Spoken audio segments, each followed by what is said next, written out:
राजकुमार गुणसेन ने आचार्य विजयसेन से निवेदन किया कि प्रभु, आपके पास विपुल राज वैभव है, आप अत्यंत सौंदर्यशाली हैं, फिर भर यौवन में आपकी वेश्यों के प्रति अनासक्ति कैसे हुई?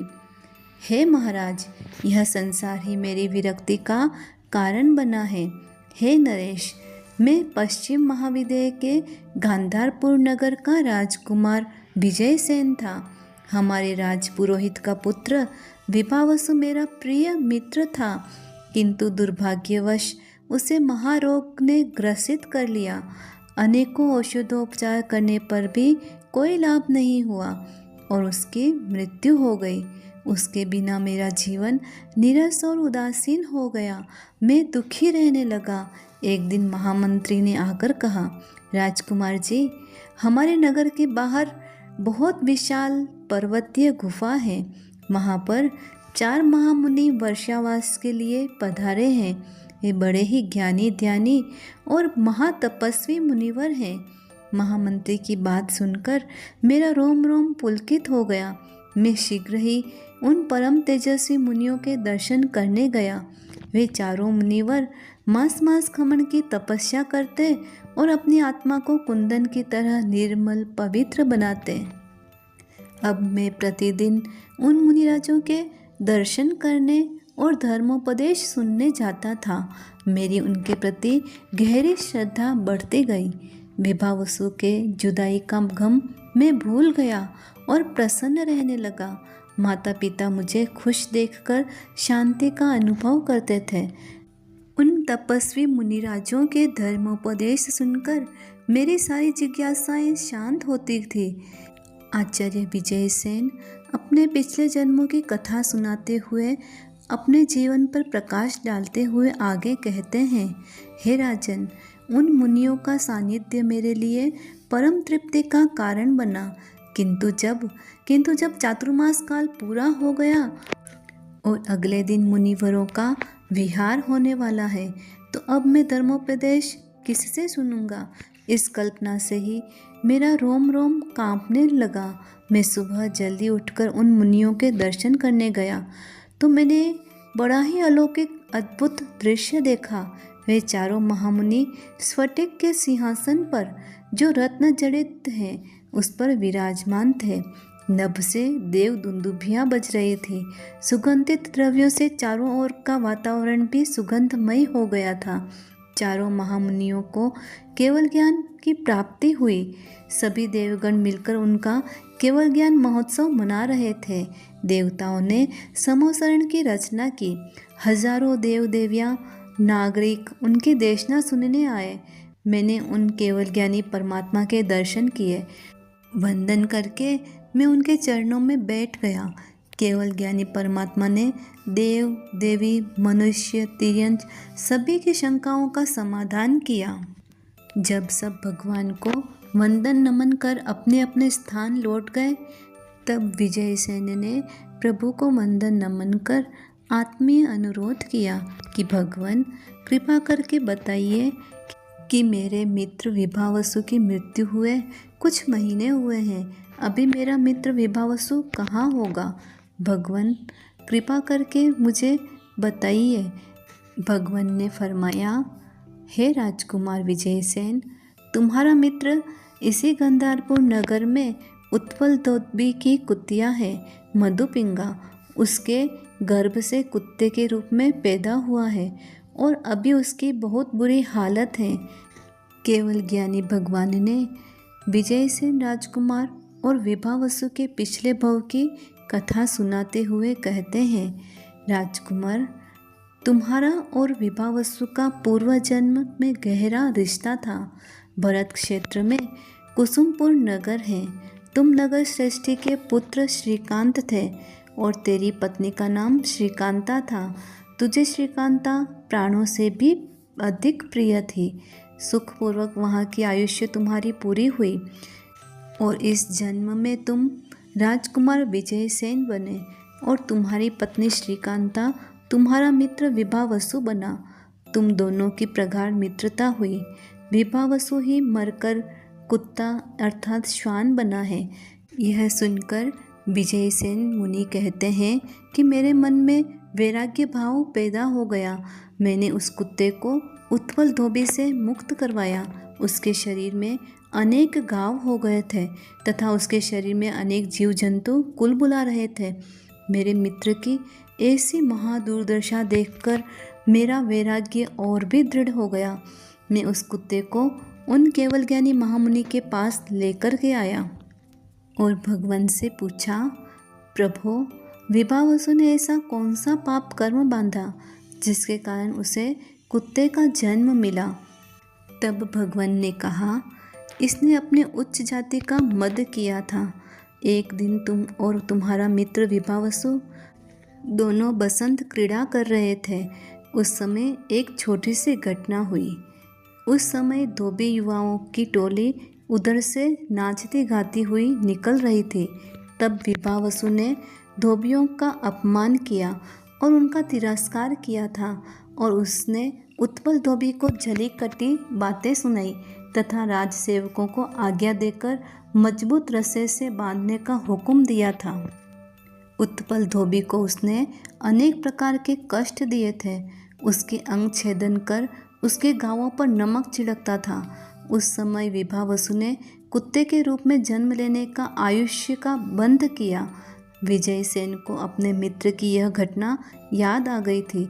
उसने कहा, हाँ प्रभु, और मैंने उसे उसके इस दुष्कृत्य के लिए डांटा भी था।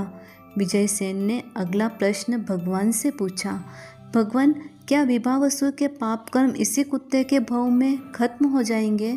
क्या उसे फिर से मनुष्य का भव मिलेगा?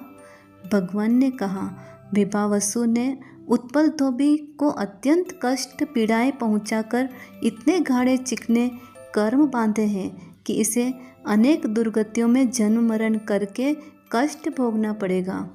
अब कुछ ही दिनों में इस कुत्ते की मृत्यु हो जाएगी और यह मरकर पुनः उत्पल धोबी के घर, जो घाट घटिका नाम की गधी है, उसके बच्चे के रूप में जन्म लेकर वहाँ पर उत्पल धोबी से अनेक दुखों को भोग कर वापस उसी नगर में मातृदत्त चांडाल की पत्नी अनधिका के गर्भ से नपुंसक रूप में पैदा होगा। वहाँ पर नफरत, घृणा और तिरस्कारपूर्ण जीवन व्यतीत करेगा और मरकर वापस उसी चंडाल की पत्नी अनधिका के गर्भ से उसकी पुत्री के रूप में पैदा होगा। वहाँ भी उसको मारपीट, तिरस्कार मिलेगा और जब वह 6-7 वर्ष की होगी तब उसकी सांप काटने से मृत्यु हो जाएगी। केवल ज्ञानी महामुनि विजयसेन को उसके मित्र विभावसु के भविष्य के बारे में अनेक जानकारी देते हुए आगे कहते हैं कि फिर वापस वह उत्पल धोबी की दत्तिका नामक नौकरानी के गर्भ से नपुंसक रूप में जन्मांत पैदा होगा। वहाँ उसकी उम्र बढ़ेगी लेकिन उसका शरीर नहीं बढ़ेगा। माता पिता की धुतकार और तिरस्कार मिलेगा और वह जहाँ भी जाएगा उसे घृणा से धुतकार कर बाहर निकाला जाएगा और एक दिन वह आग में जलकर मर जाएगा और वापस उस धोबी की दासी की पुत्री के रूप में जन्म लेगा और उसके पैर ही नहीं होंगे। वह पीठ के बल घसीटती हुई चलेगी। उसके माता पिता उसको बिल्कुल प्यार नहीं करेंगे। भयंकर सर्दी के मौसम में भी उसे पूरी रात घर के बाहर निकाल देंगे। एक दिन वह पीठ के बल घसीटती हुई सड़क पर चली जाएगी और वहाँ पर एक मदोन्मत्त हाथी के पैरों से कुचलकर मर जाएगी। वापस वह उस उत्पल धोबी की कलांजनिका पत्नी की बेटी के रूप में जन्म लेगी। वहाँ पर बेशुमार दुख, पीड़ाएं और वेदनाएं सहन करती हुई वह बड़ी होगी। तब धोबी उसकी शादी उपरक्षित दरिद्र निर्धन के साथ कर देगा और जब वह गर्भवती होगी तब प्रसव पीड़ा से उसकी मृत्यु हो जाएगी। पुनः उस कलंजनिका धोबिन के घर किरात नामक पुत्र के रूप में वह जन्म लेगा। उसके बहुत सारे बुरे कर्मों का अंत होने से उसे माता पिता का अब थोड़ा सा स्नेह, थोड़ा सा प्यार मिलेगा, किंतु उसकी उम्र ज़्यादा नहीं होगी। एक दिन किरात नदी के किनारे खेल रहा होगा वहाँ उत्पल धोबी का दुश्मन उसे नदी में डुबोकर मार डालेगा। तब उस विभावसु के नीच गोत्र कर्म का अंत होगा और वह वाणव्यंतर देव बनेगा। राजकुमार विजयसेन अपने मित्र विभावसु के भवों को केवल ज्ञानी परमात्मा के मुखारबिंद से सुनकर बहुत विचलित हो जाता है और विचार करता है कि देखो कैसे कैसे पाप कर्मों का उदय होता है कि मेरे मित्र विभावसु को आने वाले कितने ही भवों में कठोर दुखों को भोगना पड़ेगा। राजकुमार विजयसेन ने केवल ज्ञानी परमात्मा से प्रश्न पूछा कि भगवान, मेरा मित्र विभावसु भवी है या अभवी है? तब भगवान ने कहा, उसकी आत्मा भवी है। वह आनंद तीर्थंकर की धर्म देशना सुनेगा और वह बोधि बीज को प्राप्त करेगा और फिर मृत्यु को प्राप्त कर देव बनेगा। वह देव भव की दिव्य आयुष्य को पूरा करके मनुष्य, तिर्यंच, नरक आदि चारों गतियों में हजारों जन्म तक भटकेगा। अंतिम भव में वह इसी गांधार देश की भूमि से मोक्ष में जाएगा। वह इस गांधार देश का राजा बनेगा, संसार सुखों का त्याग करेगा और अमर तेज विद्याधर मुनिवर के पास में दीक्षा लेगा, उग्र तपस्या करेगा, अंत में सर्व कर्मों का क्षय करके मोक्ष में जाएगा। आचार्य विजयसेन ने अपने मित्र विभावसु के भव भवांतरों की ऐसी दुख भरी कथा केवल ज्ञानी मुनिवर से सुनकर उनकी आत्मा तक कांप उठी तथा उनका मन वैराग्य भावना से ओतप्रोत हो गया। इसलिए अब राजकुमार का मन संसार और ग्रह गृहस्थी में नहीं लगा। राजकुमार विजयसेन ने गृह त्याग करके गंधार नगर में इंद्रदत्त ज्ञानी आचार्य के पास में दीक्षा लेकर अनगार बनकर कषायों पर विजय प्राप्त करने का संकल्प किया। कषाय विजयी बनकर आचार्य विजयसेन के रूप में विचरण करने लगे। आचार्य विजयसेन की आत्मकथा सुनकर के गुणसेन राजा ने पूछा, भगवान, क्या अणगार बनकर ही कषायों पर विजय प्राप्त किया जा सकता है? तब आचार्य ने कहा, महानुभाव, गृहस्थ जीवन में पग पग पर फिसलने के अनेक मार्ग हैं और गृहस्थ जीवन का वातावरण दोषों से भरा है। ऐसे में कषायों पर विजय पाना अति दुष्कर कार्य है। गृहस्थ जीवन में हर पल कषायों को बढ़ाने के प्रसंग आते हैं, इसलिए कषायों के शिकंजे में फंसना अत्यंत सरल है।